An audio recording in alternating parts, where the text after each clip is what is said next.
Good morning, everyone. Dr. Victoria Scarborough here, speaking to you from the Seeds of Transformation Healing Center in Wareham, Massachusetts. Today is Tuesday, January 18th, and the moon is in Leo. The moon slipped into Leo late last night. Yesterday, we had that very powerful full moon in Cancer, opposite the Sun and Pluto in Capricorn. And today, the intensity continues as Uranus, the planet of sudden change, the planet of individuation, the planet of rebellion, and the planet of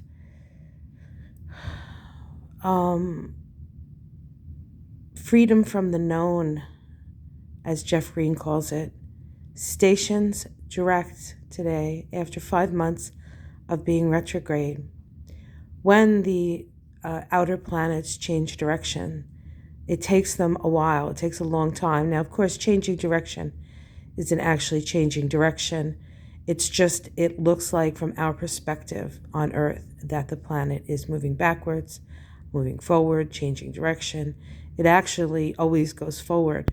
But from our perspective and for our experience on planet Earth, we have had a 5-month period where Uranus, the planet of revolution, the planet of breaking free, has been moving backwards. As it turns forward, there is this need, this urge to do that, do just that, move forward on some more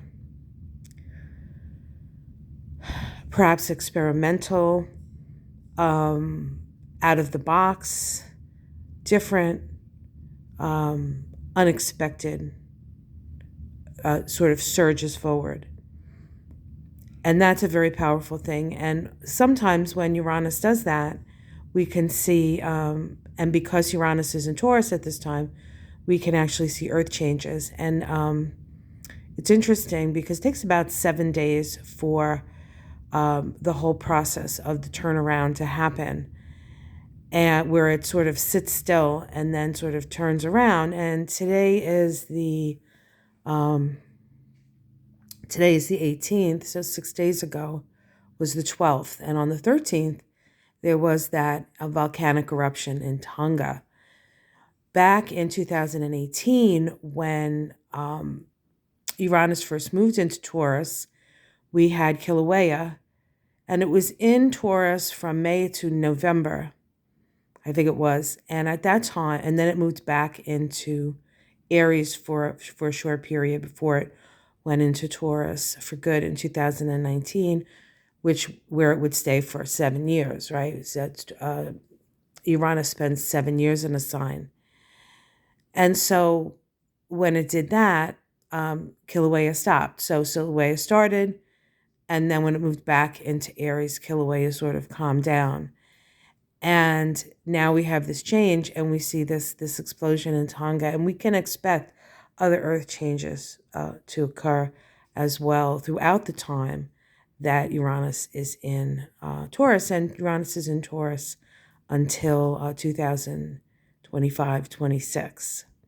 So we still have plenty of time with Uranus and Taurus, but this changing of direction, this changing of energy. And so if there are things that you've been thinking about, things that would really change and shift the way that you live your life, or the amount of freedom that you have in your life, this is a time when you'll be able to sort of move forward on that.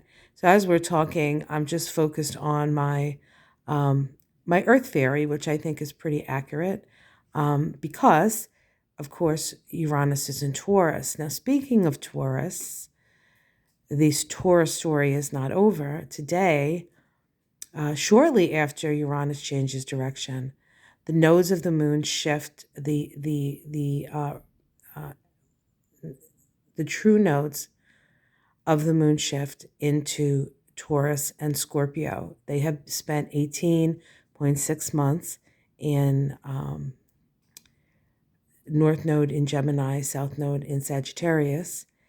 That activates the mental axis, and so we have been in a place of the mind, of opinions and thoughts and the things that the mind does. And what the mind can do is the mind separates us, right? The mind separates things out. And so there's been this sort of surge of separation. And of course, with the North Node in Gemini, Gemini is about duality. And so when the North Node, as the North Node exits Gemini, we have a real sense, I think, of what it means to be separate. Now, as the nodes of the moon move into Taurus, we move in a different direction. And Taurus is a practical sign, and Taurus is a Venus ruled sign. So it's relational to ourselves, Taurus, and relational because the relationship we have with ourselves often is reflected in the relationship we have with others. Okay, so I'm going to just go around the room now. This is not great camera work, but I want to show you the other stained glass windows that we have here. I did these many years ago in the late 90s, I think. I took a stained glass course as part of therapy. I had a situation in my life where things that I had been concentrating on in my life sort of blew up. I have to look back. I'm sure there was a Uranus moment in there, but there was actually a Pluto. At the time, Pluto was squaring my Mars. And what it did was it made me question how I was expending my energy.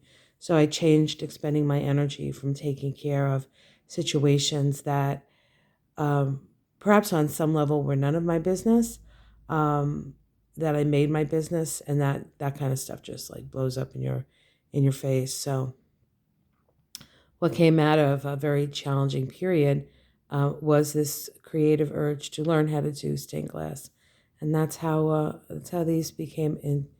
That's how these came into existence here. These fairies. This is my fire fairy. The blue fairy was my water fairy, and I never actually got to the air fairy. So there's still an air fairy out there somewhere that I have to create. But again, it's we have a beautiful sunny morning, but the wind chill is down in the teens, and I just didn't feel like going out in it. So hopefully you're enjoying this little trip to Fairyland. So we have lots of things happening today.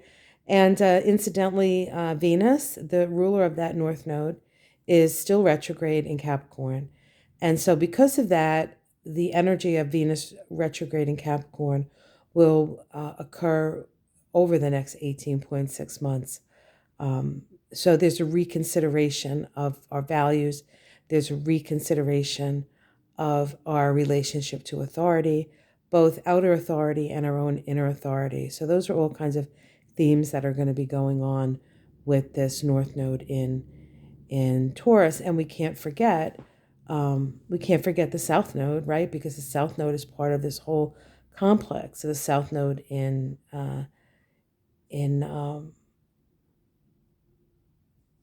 Scorpio is going to bring up issues of letting go, issues of codependency, issues of enmeshment, control, emotional hell, the need for transformation. What do we need to let go of?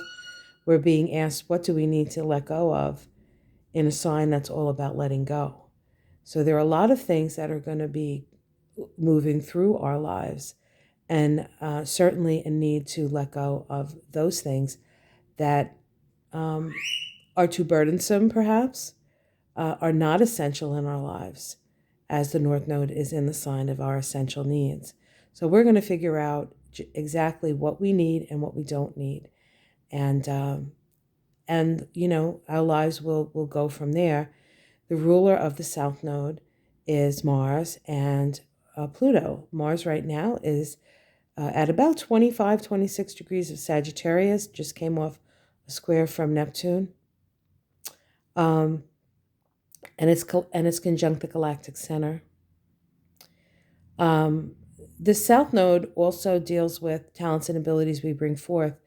And Scorpio is a healing vibration. And so the opportunity to bring some true healing and transformation and deep soul work and quite a bit of shadow work. So we will have plenty of time through this nodal placement to connect with the shadow, our own personal shadow. And, with everybody dealing with their shadows, there's going to be quite a few shadows out there. So we do have to be aware of that. And yet we still have to practice a lot of compassion. And we have Pluto, which of course is at about 27 or 28 degrees of Capricorn, conjunct the sun, and in the United States, conjunct Pluto of the United States. So this is going to be a very profound and interesting time for the U.S. through this nodal transit for the whole world. But because the U.S. is going through its Pluto return, it's especially potent. It's not that we're so exceptional, but this is an important time for this country. So, all right, guys, I hope you enjoyed that, and we'll end on the air fairy. I've had these for years, and sometimes my favorite is one, sometimes my favorite is the other. But I really do like the water fairy, probably because I'm a Cancer with the Pisces moon. And I love blue and green and sparkly things. All right, guys, take care. Much love. Namaste.